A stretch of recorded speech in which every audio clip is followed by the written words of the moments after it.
The notification arrived at 6:47 on a Tuesday morning in November. Not a ping, not an alert. A formal letter delivered to our joint address, printed on IRS letterhead, requesting a response within 30 days.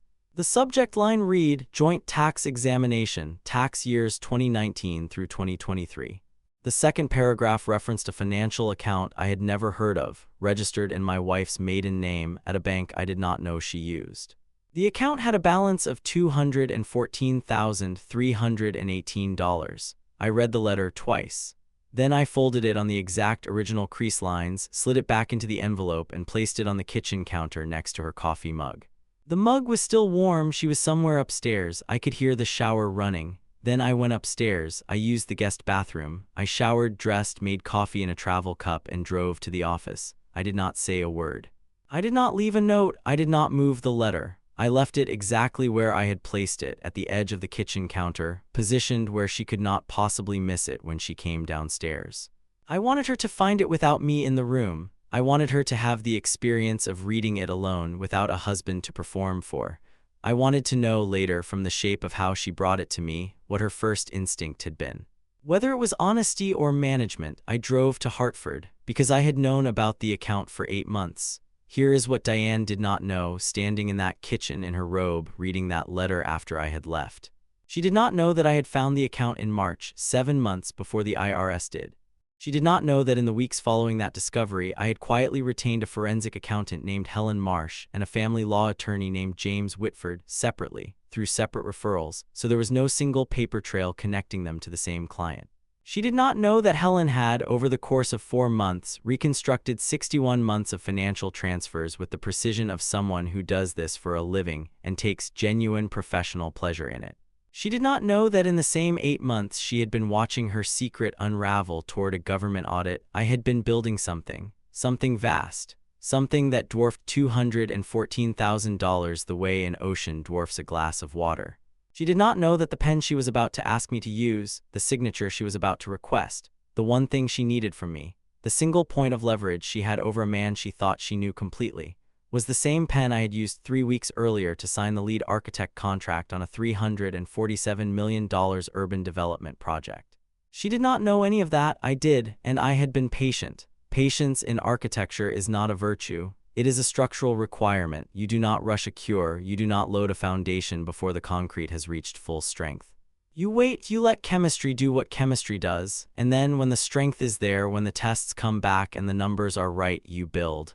I had been waiting for the numbers to be right. They were right. Before we go any further into Nathan's story, we'd love to know where you're watching from. It's always extraordinary to see how far these stories travel, from cities and towns we've never visited, reaching people who understand this kind of silence better than most.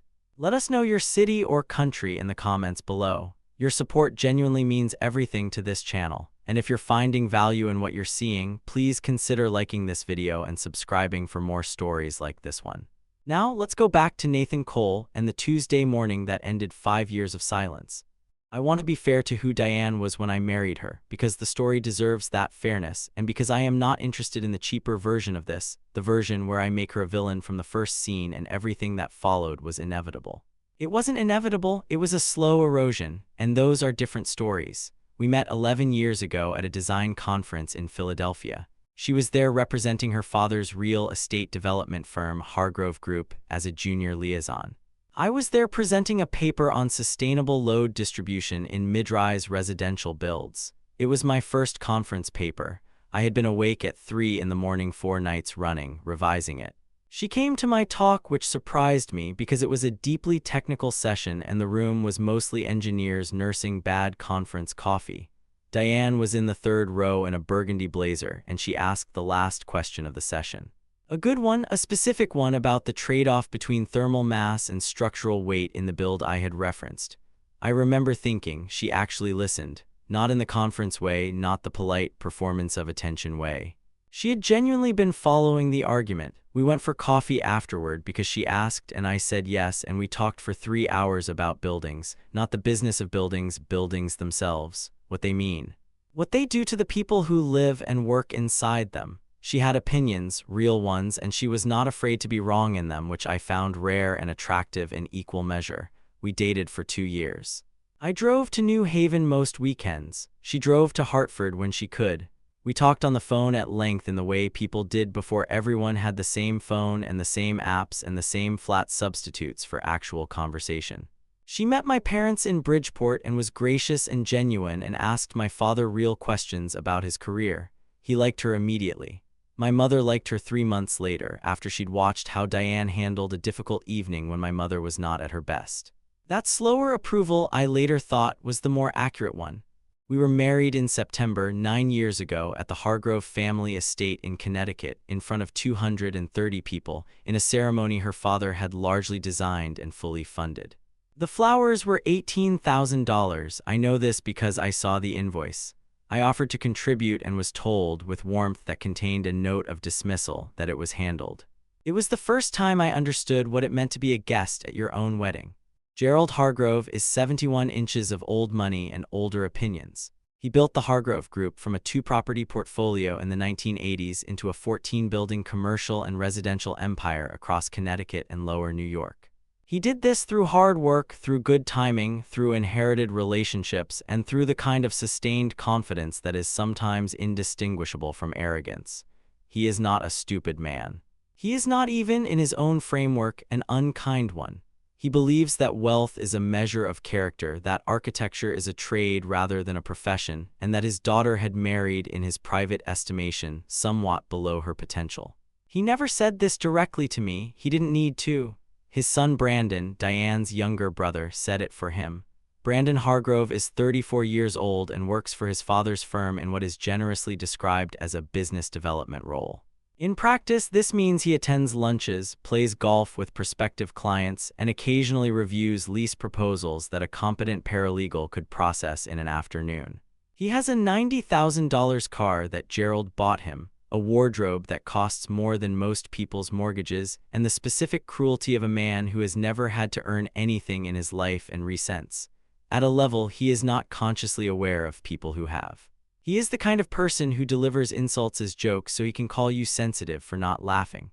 I am Nathan Cole. I am 41 years old. I am the founding partner of Cole plus Voss Architects, a firm with 11 full-time employees, a studio in Hartford, and a client list I had spent 9 years quietly building from nothing. I am the son of a public school teacher from Bridgeport and a retired electrician who put himself through night school while raising 2 children. I paid my way through Yale School of Architecture on scholarships, a partial teaching assistantship, and enough student loan debt that I was still paying it down in year 3 of our marriage. I have never asked anyone for money. I have never borrowed against anything I did not own. I own a matte black Lamy 2000 fountain pen. I bought it for $165 on the day I signed my first independent contract. A $270,000 residential build in Westport, a young couple's first house.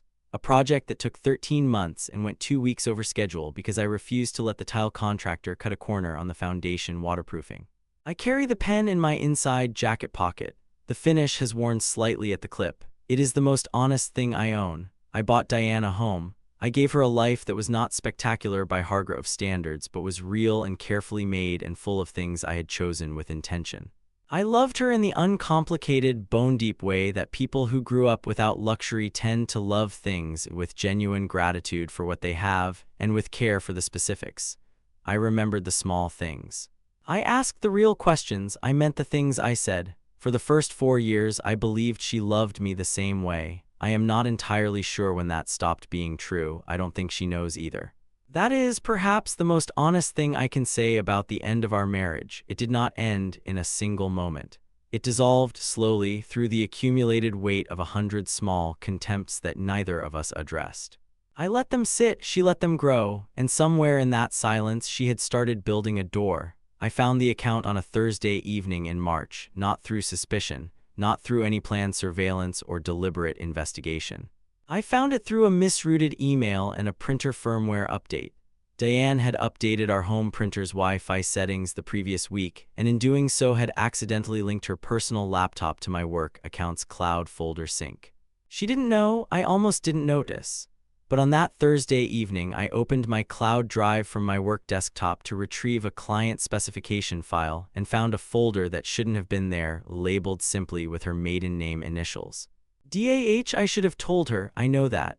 I sat with that choice for roughly 4 minutes, watching the folder icon on my screen, my hand resting on the mouse. Then I opened the folder. Inside was one file, a PDF. A quarterly statement from the private banking division of a regional bank in New Haven. The account was registered to Diane Ann Hargrove, her maiden name, not her married name.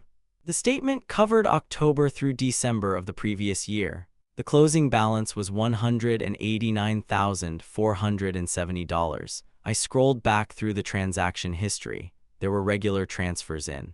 $2,500 per month, like clockwork, every fourth Thursday, going back 57 months. That was 4 years and 9 months of transfers. The transfers out of our joint household account corresponded, I checked, right there at the desk, with a monthly automatic payment we had set up years ago that I had categorized without scrutiny as a recurring insurance premium. The description was deliberately vague. I had never looked at it closely. The total transferred in over that period, $142,500. The remainder, the difference between $142,500 and $189,470, was interest and investment returns on a linked brokerage subaccount. The woman had been quietly growing the money, too. She had invested in a conservative index portfolio. She had been getting a return of approximately 4.1% annually. She had been careful and methodical and patient. I sat at my desk for a long time. The pain was there. I want to be honest about that because this story is only worth telling if I am honest about it. It moved through me like something structural giving way, not a collapse, but the specific sensation of a load path that you thought was stable shifting. Suddenly, by degrees you can feel but cannot immediately measure. The specific grief of realizing that a parallel life has been running quietly alongside yours for years and you never heard it. That the person sleeping in your bed had been, every fourth Thursday, wiring money into a future that did not include you. 5 years, $200,000, a name she had stopped using on everything else, her passport, her driver's license, her professional credentials, but kept for this. I thought about the fourth Thursday of every month. I tried to remember where we had been, what we had been doing, whether any of those Thursdays felt different. They didn't. They were ordinary, that was the worst part of it, but the pain did not break me, it crystallized. It hardened into something cold and very clear, the way grief does when it finds its true shape. I closed the PDF. I deleted the synced folder from my drive. I opened a new email and sent a brief professional message to Helen Marsh, a forensic accountant I had used 2 years prior for a commercial due diligence project. The subject line read, "Potential personal matter availability for an initial consultation." I sent it at 8:43 p.m. Then I went downstairs and had dinner with my wife. She made pasta, carbonara, which is my preference. She had opened a wine I liked. She had set the table properly, which she didn't always do on weeknights. She talked about her day, a difficult call with a supplier, a funny exchange with her friend Claire, a film she wanted to see. I listened. I asked follow-up questions. I told her about a site visit I'd had that afternoon, a renovation project in Glastonbury, a detail problem I was working through. She laughed at the right moments. We watched something on television. She fell asleep against my shoulder on the sofa. I watched the television without seeing it. I said nothing.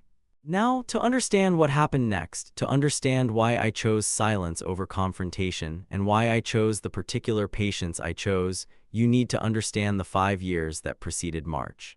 Because the account was not the beginning. It was the confirmation of something that had been accumulating, insult by insult, in the architecture of our life together. And architecture is about accumulation.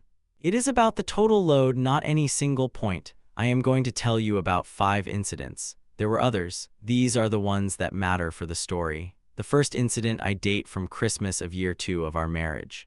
4 years before I found the file. 4 years before the account existed, or at least 4 years before it was full enough to matter. Gerald had invited his full circle to the Hargrove estate for what he called a winter gathering, 40 people, catered from a caterer in Greenwich, with a string quartet that played in the hall and cost more than my first car. The house was perfect. It always was. Gerald understood the language of physical space in the way that people with money understand it, as a statement, as a position, as evidence. I had just lost a pitch for a public library commission in Bridgeport. I had spent 4 months preparing it. I had brought in a landscape architect and a lighting consultant at my own cost because I wanted the proposal to be complete. I had presented to the city board in November and been thanked warmly and told the results would come in January. The results came in December in a brief email while I was driving to Connecticut for the Christmas gathering. A larger firm with more institutional relationships had won it. It was a significant loss, not financially, not yet. The project would not have been particularly lucrative. But professionally, symbolically, it stung in the particular way that a rejection stings when you have put real self into the work. I mentioned it at dinner. Briefly, without drama, in the way you mention things at dinner when you are surrounded by people who are supposed to be your family and you want, simply, the comfort of being seen. Gerald listened. He set down his knife. He nodded slowly in the way that he nods when he is not listening but is composing.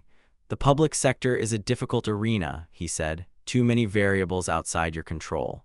Too much politics. He took a measured sip of wine. Then, with the tone of a man offering a gift, perhaps it's time to think about stability rather than ambition, Nathan. There's always a position at Hargrove Group, administrative. Project oversight, something with a real foundation. He smiled when he said real foundation. He did not know he was using the word that would become the spine of everything I would build in the years that followed. He said it the way you would say it to a teenager who had failed his driving test for the second time, with patience. With the specific magnanimity of a man who has decided you need to be managed rather than engaged. Diane, sitting across from me, reached for the bread. She did not say a word. I want you to understand what that silence cost me. Not because Diane was obligated to defend me, she wasn't, but because she had heard the same dismissal I had heard, and she had made a choice about which side of it to sit on. And she had sat on the bread. I touched the pen in my jacket pocket, its familiar weight. I said very calmly, I appreciate that, Gerald, I'll keep it in mind. And I moved on, but I filed the moment, not in anger. In the careful, methodical way of someone who is beginning to understand that they are in a long project, and that long projects require documentation. The second incident was 14 months later, at Brandon's 32nd birthday dinner. He had booked out the private room at a restaurant in Midtown Manhattan that charged $95 for a steak and $40 for a cocktail and served both with the air of performing a favor. 8 of us at the table. I was seated adjacent to Brandon's college friend, a man named James Pellegrino, who worked in private equity in New York and had the unearned, frictionless confidence of a man who had always moved through rooms that were designed for people like him. James asked what I did for a living in the polite, preliminary way people ask when they are trying to establish hierarchy rather than make conversation. I told him, I'm an architect. I run a firm in Hartford. Before I could say anything further, Brandon looked up from his phone. Nathan does residential work, he said, with the warm authority of a man who considers himself to be helping. Small builds, careful work though. Very local. The pause before local was the instrument, not the word itself, the pause, the breath that turned a geographical description into a verdict. Cole and Voss just completed a commercial adaptive reuse project in New Haven, I said. Calm, precise, the way you state a fact to someone who has mistaken their assumption for a fact. 14 residential units, mixed-use ground floor, won the Connecticut Design Excellence Award in the adaptive reuse category last spring. Brandon looked up then with the expression of someone who has been mildly inconvenienced by a correction. He smiled. Right, the warehouse thing. I remember Diane mentioning that. He lifted his glass. Every city needs people who do the warehouse thing. Someone's got to. Light laughter at the table. Complicit, comfortable, the sound of a group that has decided on a hierarchy and settled into it, including, softly, unmistakably, from the woman beside me. I reached into my jacket pocket and held the pen, which I did not take out. I excused myself to use the restroom. I walked down the corridor past the wait staff into the bathroom. I stood at the sink. I ran cold water over my wrists, which is something I do when I need to think clearly rather than reactively. I thought about foundations. I thought about the difference between a building that looks solid from the outside and a building that is solid from within. I thought about which category Brandon Hargrove represented. I thought about what it would take to make the difference visible to a room full of people who had decided they already knew. Then I returned to the table. I ate the steak. I listened to James Pellegrino talk about a property deal he was working on in New Jersey. I asked 2 intelligent questions and watched him recalibrate, slightly, his assessment of the man across from him. Brandon did not notice. He was on his phone. The third incident is the one that changed the temperature of everything. The one that moved the internal register from documentation to resolve. It was February, 2 years after the Christmas dinner. I had been working for 11 months on a pitch for a civic development commission in a mid-sized Connecticut city, a new mixed-use cultural center anchored by a public library, a performance space, and 64 units of mixed-income housing. It was the largest single project my firm had ever pursued. The commission was worth $1.4 million in fees across a 4-year build. If we won it, it would change our firm's category. It would mean we were not a boutique residential practice anymore. It would mean we had arrived somewhere I had been quietly aiming for since the day I signed that first Westport contract with the Lamy pen. Diane knew about it. She had sat with me through the late nights, the revision cycles, the 11 p.m. model building sessions, the Saturday mornings I spent at the studio. She knew what it meant. She had said on more than one occasion that she believed in it. I had believed her. I did not win the commission. The letter came on a Friday afternoon in February. I read it in my car in the office parking lot in the specific gray cold of a Connecticut winter afternoon, and I sat with it for longer than I should have. Then I drove home. I did not tell Diane when I walked in. I needed a few hours with it first. I made dinner. We ate. We talked about other things. Later, while Diane was in the bedroom, I went to pour a second glass of water from the kitchen, and I heard her voice in the hallway, low, but not low enough. She was on the phone. I stopped in the kitchen doorway, out of sight. She was talking to Brandon. He didn't get the commission, she said, flat, factual, the tone of someone reporting, not consoling, a pause. Brandon's voice, distant and clear from the speaker. What is it with him? 5 years and he's still operating at the same scale? I waited. And then Diane said it. The sentence that I have thought about more than any other in the years since. The sentence that became the load-bearing element of everything that followed. He is what he is, Brandon. He's like a ceiling fan, always there, never really noticed. A ceiling fan. I stood in the kitchen doorway for a very long time, the cold glass of water in my hand. The kitchen light on, the house very quiet except for the furnace and my wife's voice describing me to her brother. I did not feel rage. I want to be precise about this. Rage would have been simpler. What I felt was more complex than rage and in many ways harder to hold. It was the feeling of a man who has just received the final data point that resolves an ambiguous reading. Who has been working from an incomplete set of measurements, and now the last measurement is in and the picture is complete, and it is not the picture he hoped for. She knew. She knew what I was building and what I was working toward and what that commission had meant, and her first call when she thought I could not hear was to her brother, and what she said was not a wife talking about her husband. It was a woman managing her perception of the situation to someone whose opinion she valued more than mine. I went into the kitchen. I filled the glass. I made 2 cups of tea. I brought one to Diane. She was off the phone by then, scrolling through her tablet in bed, her face arranged in the careful neutral of someone who has recently said something they do not want read. Thanks, she said. Of course, I said. I went to my study. I opened my laptop. I sat for a moment. Then I opened a new email and wrote to Marcus Voss. The email said, I think it's time we had the conversation about Phoenix Road. Are you free Tuesday? I sent it. Then I sat back and thought for the first time with full clarity about what I was actually building. Not just the project, everything, the whole structure of the next 3 years. The 4th incident requires me to tell you about the family group chat because the group chat was where Brandon did his most consistent work. Brandon, with the specific energy of someone who is always performing for an invisible audience, ran a family WhatsApp group called the Hargroves ++1s. The name was chosen casually, I think, without deliberate malice. But naming is never accidental. +1s, the appendages, the people who exist in the space between belonging and visiting. In the 32 months before the IRS letter arrived, the following messages were sent in that group, all authored by Brandon Hargrove, none of which he has deleted. In April, 3 years before the audit, big leap from driveways and garden rooms lol. This was sent after I had mentioned at Sunday lunch that Cole and Voss was exploring a hospitality project in Vermont. I had at that point completed 7 residential builds, 4 commercial projects, and a public installation that had been featured in 2 architectural publications. None of them were driveways. In August of the same year. Still trying to understand architecture at 38 lol. Love the dedication. 3 laughing emojis from a cousin. This was in response to my mentioning that I had just finished reading a biography of Louis Kahn, which I had mentioned because I thought it was interesting, not because I needed anyone's approval for my reading habits. In January, 2 years before the audit. Nice, very budget chic. Sunglasses emoji.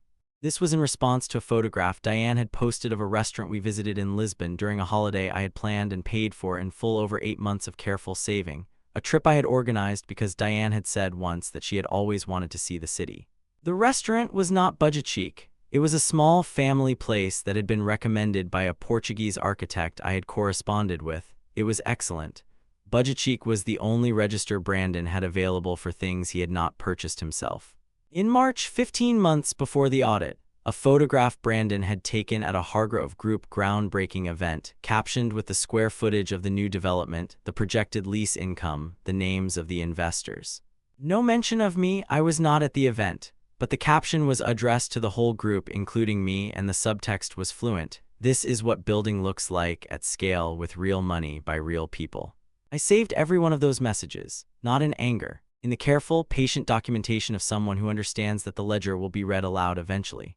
The fifth incident, and the most significant before the IRS letter arrived, was Gerald's speech at the family quarterly dinner in October, 3 months before the audit notification, 5 months before the birthday. It was a Hargrove family dinner, 14 people at the estate. Gerald had been drinking his own Bordeaux since 6 o'clock, which loosened not his inhibitions but his certainty, made him more Gerald, not less, more expansive. More willing to perform the inner monologue, he gave a speech after the main course, a review of the year's achievements at Hargrove Group, new acquisitions, a commercial property in Stamford purchased for $3.8 million. Lease renewals, a favorable rezoning decision in Fairfield County that had been 3 years in the making. He raised his glass to his team. He thanked his family. He was generous, as he always was, with himself. Then he turned to me. "Nathan," he said in the particular tone that announces a performance of generosity, "I want to say something to you." The table went quiet. "You've been part of this family for 8 years," he said, "and I know the path hasn't been easy. Architecture is a hard industry, genuinely hard, too much competition, too much dependence on commission cycles and client taste. I've always respected your persistence." A pause, but persistence without scale is just endurance. And at some point, a man has to be honest with himself about where his ceiling is, about what category he belongs in, he said, ceiling without irony. "The offer at Hargrove Group still stands," he said, "project administration. Solid position, benefits, a real salary base, something with genuine foundations." He raised his glass. "Think about it seriously this time, for Diane's sake, if not for your own, for Diane's sake." I looked at Diane across the table. She was looking at her wine glass, rotating it slowly by the stem. I looked at Marcus, who had been invited at my quiet request and who was sitting 2 seats to Gerald's left. He looked at me for exactly 1 second with an expression of total, calibrated neutrality. Then he looked away. I touched the pen in my jacket pocket. I felt its weight. I thought about what I had set in motion in March, in May, in September. I thought about the Phoenix Road Consortium approval that had come through 6 weeks earlier. I thought about the valuation report sitting in my studio drawer. "Thank you, Gerald," I said. "I'll think about it." And I had another drink, and I listened to the conversation move on, and I drove home in silence with Diane, who said she thought her father meant well. "I know he does," I said. And I did know. That was the hardest part. Gerald was not performing cruelty. He was performing certainty. He had assessed me, filed me, and stopped looking. The tragedy of that kind of certainty is that it forecloses the very possibility of being surprised. Gerald Hargrove would never be surprised by me if he never looked up. I was going to make him look up. Let me tell you about Phoenix Road. Phoenix Road is a 47-acre former light industrial corridor on the eastern edge of Hartford. It had been a mix of fabrication plants and warehousing until the late 1990s, when most of the industry relocated. It had been derelict in various stages since then. The city had tried twice to attract development groups, and twice those groups had retreated when they encountered the full complexity of what the site required. Contamination remediation across 3 separate legacy plume zones, community stakeholder requirements from 5 distinct neighborhood associations, a zoning classification that required a variance procedure involving 12 separate sign-offs, and an infrastructure deficit that meant the first $4 million of any project would disappear underground before a single wall went vertical. Most firms looked at Phoenix Road and saw a graveyard of prior attempts. Marcus and I had been looking at it for 26 months and seeing something different, what we saw.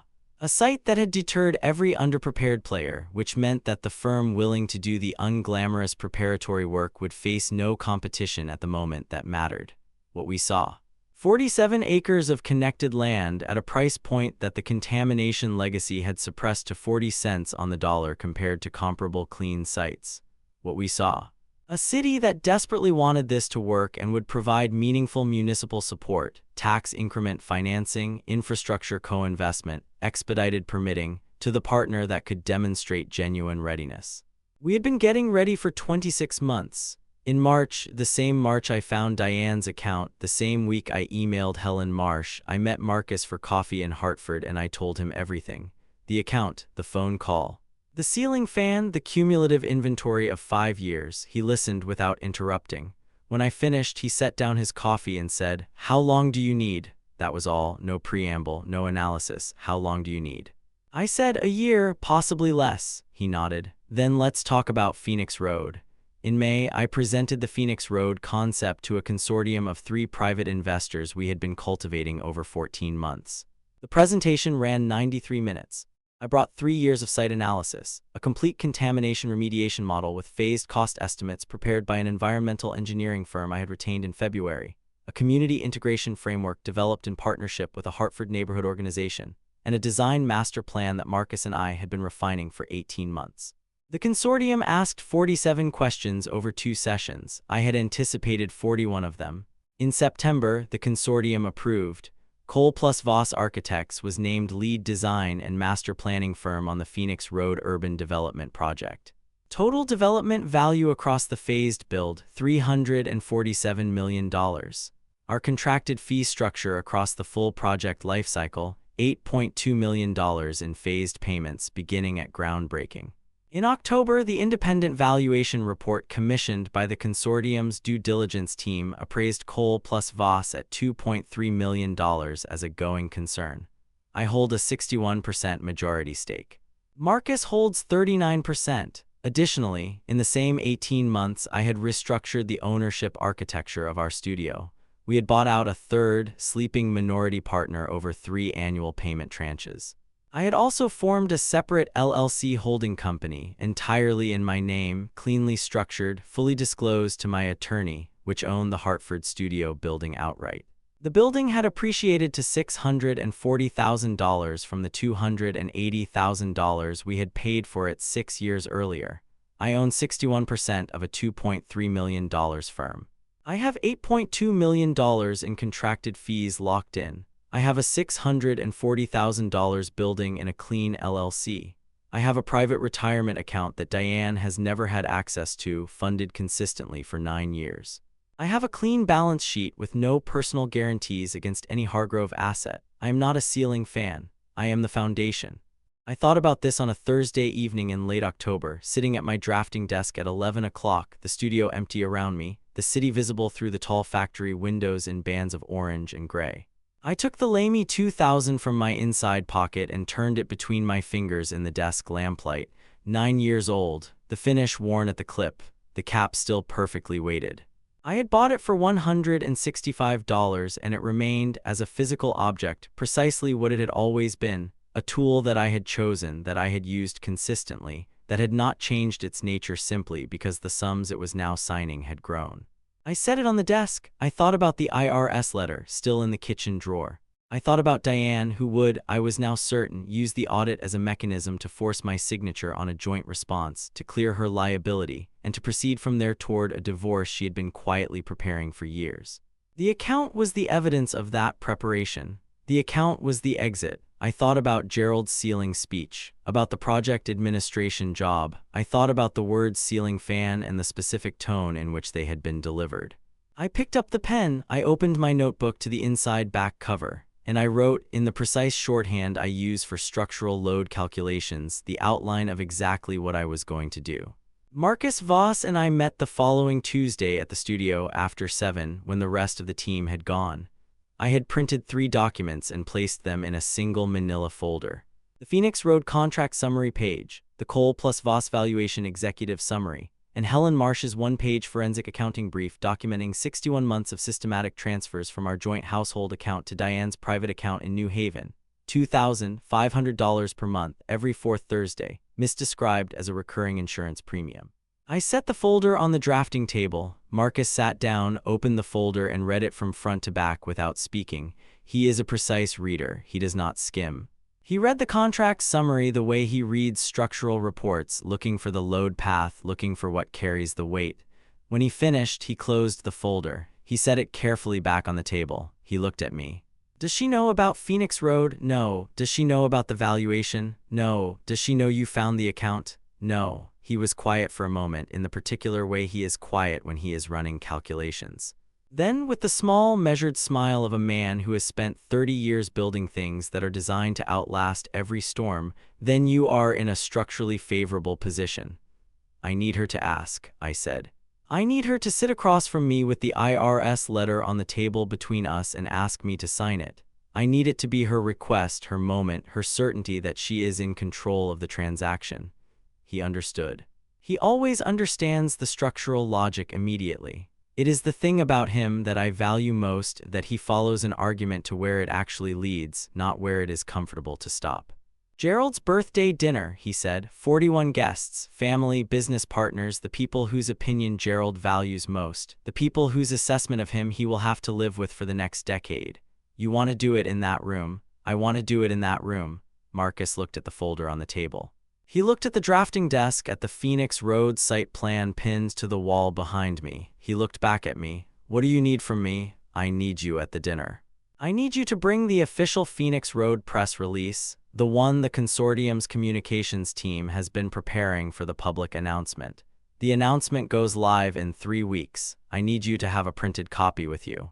I need you at the east entrance of the estate no later than 7:15 p.m. He nodded once. And Nathan. He stood, picked up his jacket from the back of the chair. He paused before putting it on. Do not let the preparation show. The only thing that could undermine this is if she sees the machinery before the moment. It needs to look like it is simply who you are. I put the folder in my briefcase. I put the Lamy 2000 in my jacket pocket. She won't see anything, I said. She never has. Marcus put on his jacket. He picked up his bag. He paused at the studio door and looked back at me. For what it's worth, he said, I've always known what you were building. I've been watching it become real for 6 years. I'm glad someone else is about to see it too. He left. I sat at the drafting table for a long time after that, in the empty studio, with the Phoenix Road plan on the wall and the city outside the windows and the pen in my pocket. In the 2 weeks between that meeting and Gerald Hargrove's 65th birthday dinner, I behaved exactly as I always had. I went to work. I came home. I had dinner with Diane. I watched television on the sofa on evenings when that was what she wanted to do. I asked about her day with the genuine interest of a man who had spent 9 years learning the specific contours of someone else's life. I answered questions about mine with the comfortable brevity of a husband with a technical job who assumes his partner does not want the full specification. Diane, for her part, was performing something. She was warmer than the recent average, attentive in a way that had a quality of intention behind it, like someone executing a plan with care rather than someone feeling something spontaneously. She made my preferred breakfast on a Tuesday without being asked. On a Thursday evening, she suggested we plan a summer trip to Portugal, which we had talked about before but never organized. She was investing. She was softening ground. She needed something from me, and she was preparing the approach. The IRS letter had been in the kitchen drawer for 6 days when she brought it up. We were clearing the dinner plates on a Thursday. She mentioned, with a practiced casualness that I recognized as effort, that she'd been meaning to discuss something with me, a financial matter, a tax thing. She had retrieved the letter from the drawer at some point during the day, refolded it, and now placed it on the cleared table between us. She explained in measured, careful language that years ago she had set up a private savings account for what she described as personal financial security, framing that she had clearly worked on in advance. She said she should have mentioned it, and she was sorry she hadn't, and it was really just a matter of filing a joint response to the IRS examination to clarify the source of the funds, and her accountant had most of it handled, and it was really just a signature. Just a signature, she said, that's all it needs. I looked at the letter. I looked at her. I looked at the letter again as if I were reading it for the first time, which I had been careful to perform with appropriate deliberateness. Can it wait until after Gerald's dinner? I said. I have 2 deliverable deadlines this week and I don't have the bandwidth for paperwork on top of it. A pause. I watched something move across her face, the specific relief of a person who has been braced for a confrontation that has not arrived. Of course, she said, there's no urgency. The 30 days don't run out for 3 more weeks. After the dinner, I said, we'll sit down properly and go through it. She reached across the table and touched my hand. I smiled at her. That night, after she was asleep, I went to my study and made 3 calls. The first was to Helen Marsh to confirm that her documentation was complete and that I had everything I would need. The second was to James Whitford, my attorney, who confirmed that the formal separation filing was ready to submit and could be activated at my instruction. The filing had been drafted and reviewed over 2 months. It was clean, complete, and structured to protect the Phoenix Road assets from the marital estate on the grounds that they had been developed through work performed outside the marriage's financial structure. The third call was to Marcus at 11:30. 7:15, East entrance, press release in hand. He confirmed all 3 without ceremony in the quiet, exact way he confirms anything he has already committed to. I set the Lamy 2000 on the desk beside the event coordinator's agenda. Gerald's birthday dinner, Saturday, 7:00 p.m. The Hargrove Estate, Connecticut, 41 guests confirmed, formal dress requested. I opened my notebook to the inside back cover and wrote one final note. Every structure has a load-bearing moment. The moment the weight arrives and the design is tested, not at the design phase, not at the planning phase. At the moment of loading, Saturday is the load test. I closed the notebook. I put the pen in my jacket pocket. I went to bed. The Hargrove Estate on a winter Saturday evening is an impressive thing. I will give Gerald that without qualification. The stone facade lit from ground level, the long elm-lined driveway, the gravel that announces each arriving car with a particular sound that says cost without saying it. The yellow light in every window. It is a house that has decided to be permanent. It is the physical argument that Gerald Hargrove has been making about himself for 40 years. We arrived at 6:58. Diane was in a dress I had not seen before, deep blue, structured, the kind of thing she bought when she wanted the room to register her. She looked beautiful. I told her so in the car at the end of the driveway before the gravel announced us.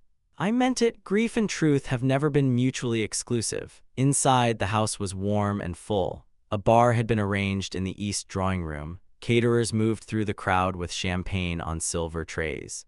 Gerald was holding court near the fireplace in his dinner jacket, tall, white-haired, patrician, his glass at a precise angle, his voice at the particular volume of a man who has never had to raise it.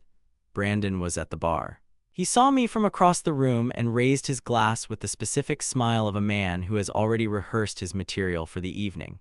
His suit was midnight blue, custom-fitted, the kind of thing that costs $4,000 and is meant to be registered before the person wearing it says a word.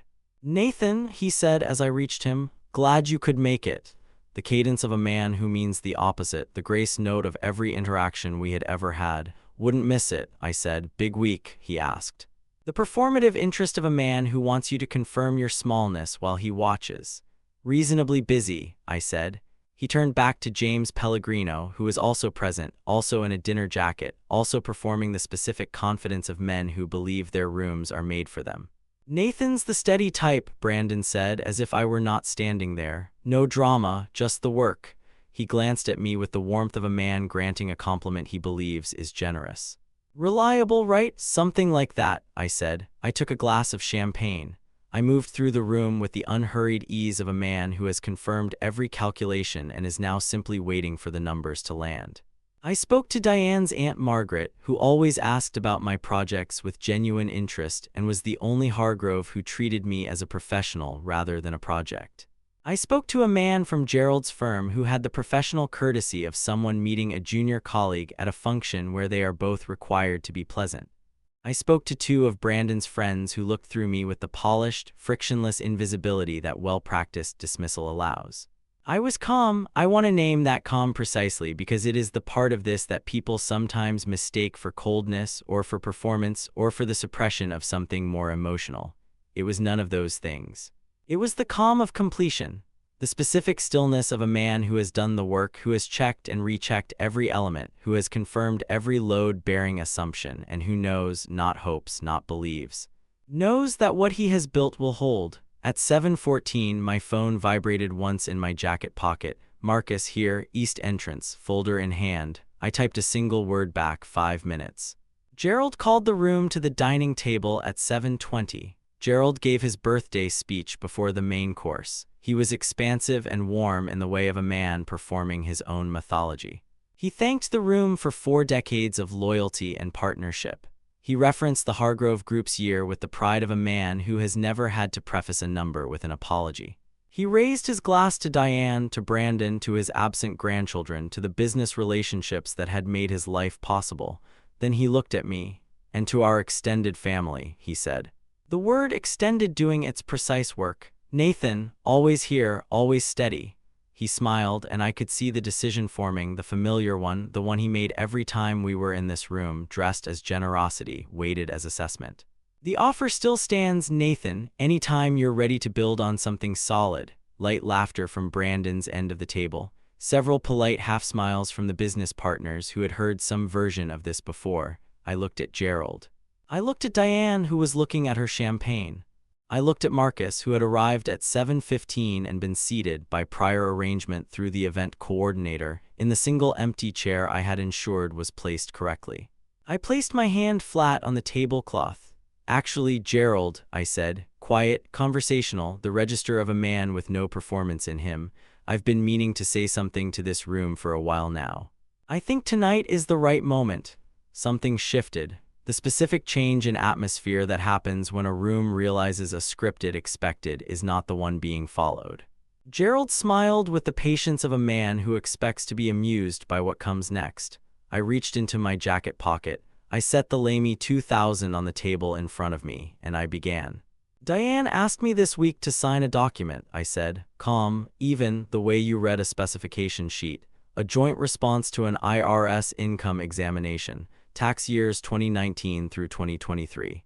The examination was triggered by a private financial account registered in my wife's maiden name at a bank I had no knowledge of that she has maintained for the past 5 years without my knowledge. Complete silence. The account currently holds $214,318. I looked at Diane. She had gone completely still, the champagne glass arrested halfway to the table. I found this account in March of this year, 8 months ago. I said nothing. Nathan, her voice was low and measured, the voice of someone trying to close a conversation that has already opened. I'm not angry, I said. And I meant it, which I believe was the thing that landed hardest.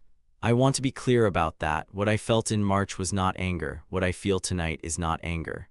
What I feel is the need for honesty, since this family has, over the course of 8 years, offered me a great deal of honest assessment of my abilities and my potential, and I think it is only fair to return that honesty now. Gerald set his fork down. In the 8 months since I found that account, I said, I retained a forensic accountant who has documented 61 months of systematic transfers from our joint household account to Diane's private account. $2,500 per month every 4th Thursday, misdescribed as an insurance premium. The total transferred $142,500. I also retained a family law attorney. The formal separation filing has already been submitted. The financial documentation is complete. The hidden account will be addressed in the settlement process. I heard Brandon make a sound, not words, just a sound. I have also in the same period continued doing my work, the work that has been described in this room and in various group message threads as small, local, unremarkable, and my particular favorite, the warehouse thing. Marcus stood from his chair at the far end of the table. Every head in the room turned. He crossed the room without hurrying, placed a printed folder in front of me with the precise gravity of a man who has been waiting for this exact moment, and returned to his seat. I opened the folder. 3 weeks ago, I said, Cole & Voss Architects was named lead design and master planning firm on the Phoenix Road Urban Development Project in Hartford.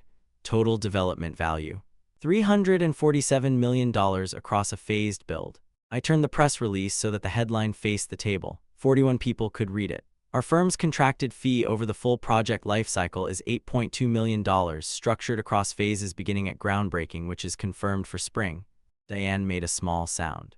I did not look at her. Additionally, as part of the Phoenix Road Consortium's due diligence process, Cole & Voss was independently valued in September at $2.3 million as a going concern. I hold a 61% majority stake. I let that sit for a moment. Brandon had the expression of a man who has walked confidently into a room and discovered that the floor he was certain was solid has turned out to be load-bearing glass. Gerald, I looked at him directly across the table. He met my eyes. He did not look away, which I respected. You have offered me, on 4 separate occasions over 8 years, a position in your organization, administrative work. Project oversight, something with a solid foundation. I paused. I'd like to ask you one honest question. Would you offer that position to the lead architect on a $347 million project? Or only to the version of me you had decided existed? Gerald Hargrove looked at me for a long time. He did not answer. Brandon, he looked up from the table. In the past 32 months, you sent the following messages in the family group chat.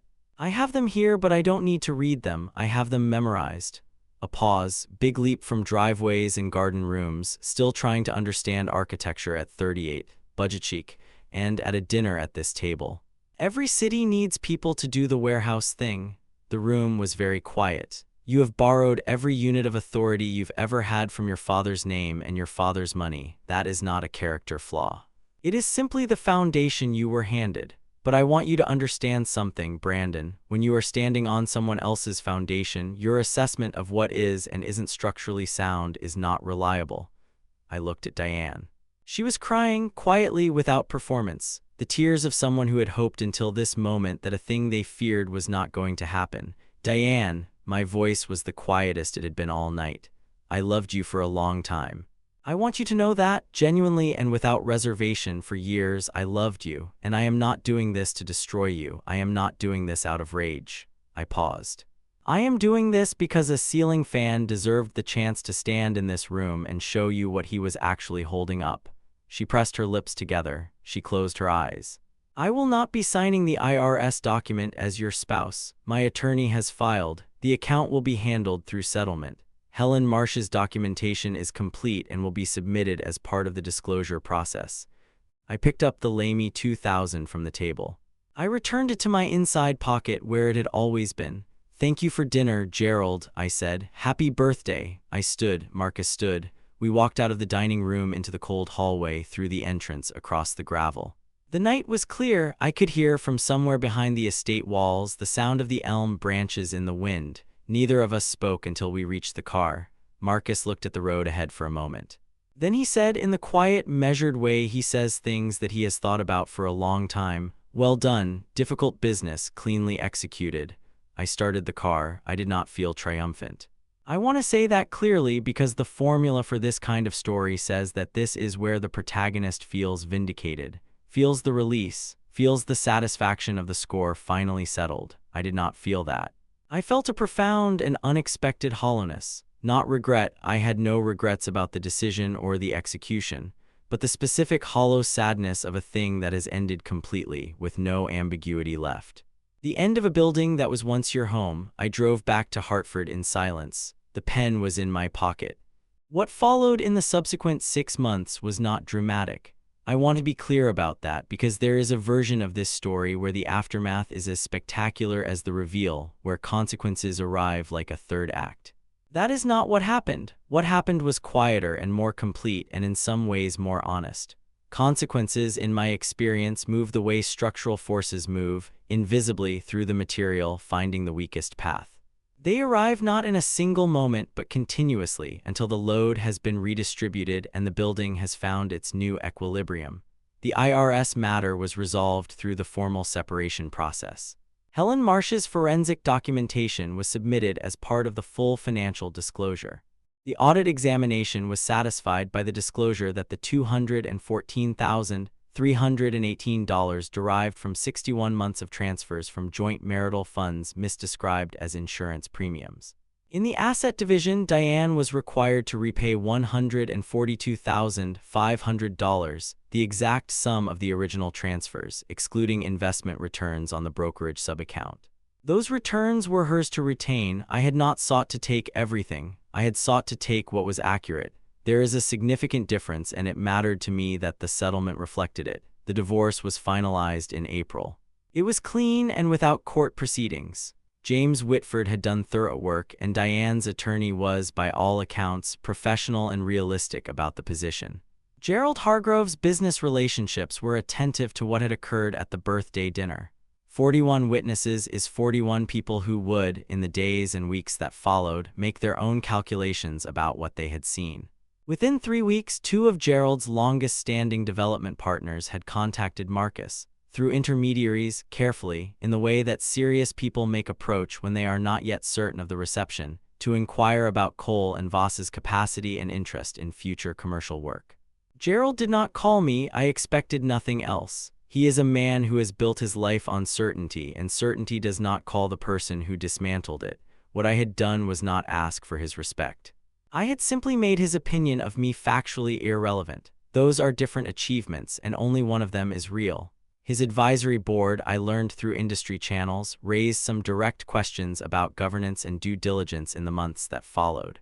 The Fairfield County rezoning project, the one he had celebrated at the October dinner, ran into procedural complications in February that delayed the timeline by 7 months. I do not ascribe this to any action of mine. Load always finds the weak point eventually. Brandon was separated from his business development role at Hargrove Group in February. The position was not replaced. He is, by last account, working in residential real estate sales at a brokerage in Westport. He has not sent a message in the Hargroves ++1's group chat since the night of the birthday dinner. I have not left the group. I have simply never been mentioned in it again. Diane moved into a rental apartment in New Haven. She took a part-time administrative role at a small architecture firm there, coordinating project schedules and client communications. I did not learn this from her. I learned it from Diane's Aunt Margaret, who called me in February to say that she was sorry for the way things had gone, and that she hoped I was well, and that she had always enjoyed our conversations about buildings. I told her I appreciated that, and I meant it. The Phoenix Road project broke ground on a Wednesday in March in the gray early light of a Connecticut spring. There was a brief ceremony, attended by the consortium, the city's deputy mayor, 3 neighborhood association representatives who had been part of the stakeholder process for 18 months, and a small group from the Cole and Voss team. I stood at the edge of the site and watched the first concrete pour into the footing form. Marcus stood beside me. We did not speak for a while. The pour is not a beautiful process. It is industrial, gray, slow, uncinematic. But there is a moment when the concrete has filled the form and begins to settle, when you understand that something irreversible has occurred, that the material has committed to its shape, that the foundation is now a fact. I reached into my jacket pocket and held the Lamy 2000 in my hand. I thought about ceilings. I thought about what it means to build something that lasts. The letter arrived on a Thursday in June. It came in a plain white envelope with no return address beyond a New Haven Street number. It was handwritten in Diane's precise, unhurried hand, the careful architectural script she had developed in school and that I had always privately admired. 3 paragraphs on a single sheet of unlined paper. I am not going to reproduce it in full, because it was written to me, and because some things are private even in a story that has required a great deal of honesty about things that might have preferred to remain so. But I will tell you what it said. It said, I am not writing to ask for anything. It said, the account was not about money at some fundamental level. It was about fear. Not fear of you. She was specific and deliberate about this distinction, and I believed her, but fear of the version of herself that had begun over years to measure things the way her father measured them. She said she had built the account as an exit because she could not find the courage to either commit fully to the life we had or to leave it honestly, and so she had constructed a door.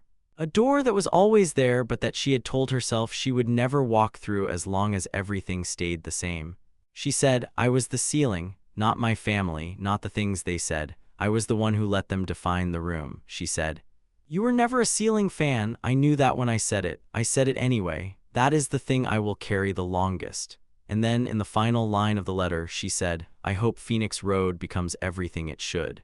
From what I understand of it, it will. That was all. No request, no negotiation, no email follow-up asking if I had received it, no third paragraph dressed as closure that was actually an opening.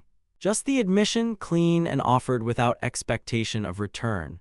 I read it twice, standing at the kitchen counter with my coffee going cold beside me. Then I folded it on its creases, her creases, the ones she had made when she sealed it, and I placed it in the inside pocket of my jacket. Next to the pen, I did not reply, but I did not discard it. It is there now. I want to say something about patience because I think it is the thing this story is actually about, underneath the account and the audit and the birthday dinner and the press release. Not the performative kind of patience, not the white-knuckled silence that is suppressed anger wearing a calm expression, which is not patience at all but only deferred aggression. The other kind. The kind that comes from understanding something structural about how things are built. You cannot rush a cure, that is not philosophy, that is chemistry. Concrete reaches its design strength at 28 days. Before that point it is gaining strength, becoming what it will be, but it is not there yet. If you load it too early, if you demand that it bear weight before it is ready, you get a failure that looks like a material failure but is actually a failure of patience. The structure could have been sound, it was asked to carry before it was ready. I was patient for 5 years, not because I was passive, not because I lacked the words or the anger or the occasion to confront what was happening around me. I had all of those, but I understood, at some level I could not have fully articulated at the time, that the right moment to speak was not the moment of maximum pain. It was the moment of maximum readiness. When the foundation was complete, when the numbers were right, when the structure was load-bearing, that moment was Gerald's birthday dinner. Now, I am not presenting myself as a perfect man, and I want to be careful about that because the story has a shape that can make the protagonist look more perfect than he was. I made mistakes in that marriage. There are conversations I deferred for too long. There are distances I allowed to grow without addressing them, silences I let settle into habits, small failures of presence that I chose comfort over. The account did not emerge from nowhere. Diane built it inside a marriage that had been slowly losing its warmth, and some of that cold came from me. I do not need to exonerate myself to be honest about my share of it. But here is what I know with the specific certainty of a man who has spent his career thinking about foundations. Contempt is not a design load that any structure is built to carry, not contempt that is weaponized, not contempt that is deliberate, but the slow, accumulated contempt of a family that has decided what you are and stopped looking. The contempt that dresses itself as concern, as helpfulness, as a standing job offer at a real company with a real salary and real foundations. That kind of contempt is the most corrosive of all, because it asks you to agree with it in order to receive its care. I never agreed, I built instead. There is a photograph on my desk at the studio. It was taken the morning after the Phoenix Road groundbreaking at 6:43 in the morning by one of the environmental engineers who had been on site since before dawn. The concrete is gray and wet in the frame. The Hartford skyline is visible in the background, pale in the early light. Marcus is standing beside me in a hard hat that does not suit him, and both of us are looking at the footing, not at the camera. We are not posing, we are looking at the structure. That is what I want, not the photograph, not the room going quiet, not the specific memory of Gerald Hargrove setting down his fork and having no answer to give. I want to build things that last. I want to show up every day with the pen in my pocket and the work in front of me, and to earn the foundation I am standing on, patiently and without performance, and to let that be the entire answer. It is a complete answer. It is enough. I'll leave you with one question. If there is someone in your life who has assigned you a ceiling, who has decided with the comfortable certainty of someone who has stopped looking what you are and what you are not capable of becoming, I want you to ask yourself this, and I want you to be honest about the answer. Is there certainty about your ceiling based on what you have shown them, or on what they needed to believe about you in order to feel stable about themselves? Because in my experience, the people most insistent about other people's limits are the people most threatened by the possibility that those limits are imaginary. Think about that, and if this story stayed with you, if it reached something real, please consider giving it a like and subscribing to this channel. These stories travel further than you'd think. And every person they reach is someone who needed, at least for a little while, to believe that the quiet man in the room might just be the most prepared person there. Thank you for being here.